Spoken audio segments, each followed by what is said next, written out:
Mr. Al and I wanted just to tell you a happy St. Patrick's Day and read a little story with you. Here's Mr. Al. He's just talking to you, just saying hi. So the book we're going to read today is called Clever Tom and the Leprechaun. It's by Linda Shute. The AR level is 3.7. It's worth half a point. So this is a fun book. It's about Tom who finds a leprechaun. The question is, can he outsmart the leprechaun? Here we go. Let's find out. Clever Tom and the Leprechaun. One fine day, on Lady Day in the harvest, Tom Fitzpatrick took a ramble down the lane. Click-clack, click-clack, he heard through the hedge, so Tom tiptoed closer to take a look.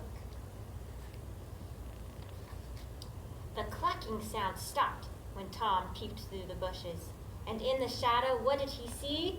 Why, a big gallon pitcher and a teeny tiny man with a brown leather apron and a three-cornered hat.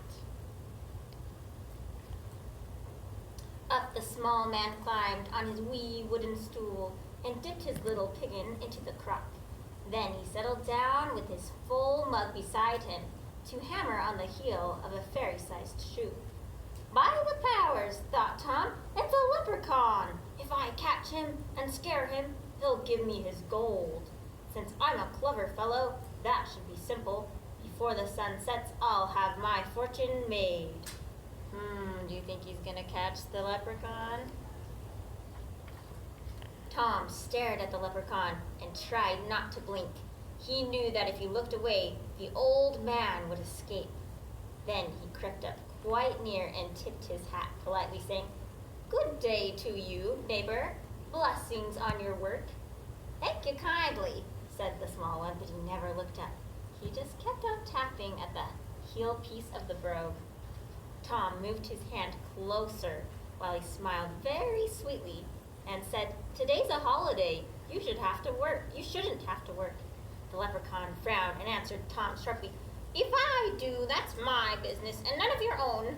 Instead of pestering me, young man, you ought to be watching your father's fields. Look there. The cows have broken to the oats, see? They're knocking the corn all about." Cows in the cornfield? Tom's head started turning. But he wasn't fooled by the leprechaun's trick. Quickly he grabbed the sly fellow and cried, "Now you're my prisoner. Tell me, where is your gold?" The leprechaun wiggled and twisted and whined, "I'm just a poor man." But Tom held him fast. "You and I both know you're lying," said Tom, and he made a fierce, frightening face. Finally, the leprechaun quit squirming and said, "Tom Fitzpatrick, you're too clever for me. I see you are after my buried treasure, so I'll have to show you where it is hid." With his eye on the bitty man locked in his fist, Tom followed where the leprechaun led him. He traipsed over a hill and under some hedges and through a ditch and across the peat bog. At last, just when Tom feared he'd been hoodwinked, I wonder if it's the treasure. He found himself in a great field of weeds. "Dig there," said the leprechaun, pointing to a bush. "Deep under that bullion is where I put my gold." "Thunderation," said Tom. "I need to fetch my spade, but when I return, I'll be lost.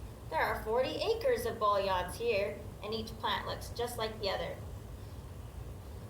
Still watching the leprechaun, Tom figured out a plan. He tied his bright red garter on the bush. "Swear, you old rascal, that you won't take this off while I run back to get my spade." "That I will promise you," the little man said. Tom grinned, knowing leprechauns always keep their word. Looks like Tom's got him. "Now, since I have shown you where my treasure is, I don't suppose you'll need me any more." "No," said Tom. "My fortune's made. You may go, and good luck go with you." "Then goodbye, Tom Fitzpatrick," said the leprechaun. "May you do much good with what you find." Looks like Tom's got his fortune. All he has to do is dig it up. Away Tom ran as fast as he could run, figuring out how he'd spend the gold. Then back he came with his shovel in his hand, back to the field of bullions. But when he got there, lo and behold, a garter, just like his own, was tied to each and every bush, as far as he could see. On every bush, if you look, that little leprechaun tied a red little garter on all of the bushes. How is he going to know which one the treasure's under? Tom dug under the bullion where he thought he tied his garter, but nothing was buried under that bush, and so he dug under another. He dug till the east, and he dug to the west, and still he found no treasure. The harvest moon rose as he dug to the north, and it set as he dug southward. When the sun came up, Tom saw he'd dug 100 holes, and tired Tom Fitzpatrick knew he couldn't find that gold, so he gave up and headed for home. Oh, that leprechaun tricked him. From then on, Tom always carried his spade, and he never stopped listening for a tapping in the field.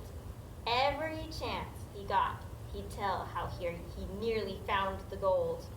And since I'm a clever fellow, Tom would end his tale, the next time I catch that leprechaun, I'll have my fortune made. There's Tom over here, and that little leprechaun is just laughing at Tom, telling his stories. So, be careful if you ever meet a leprechaun. They're very smart. That is Clever Tom and the Leprechaun.